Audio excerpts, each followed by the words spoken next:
25 News starts now with breaking news.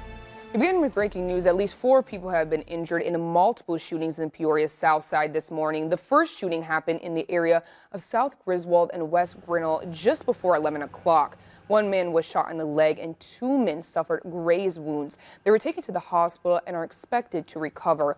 Then a few minutes later, police were called to the area of West Wiswall and Wiswall Court, just west of Manual High School. There, officers found a man who had been shot in the foot.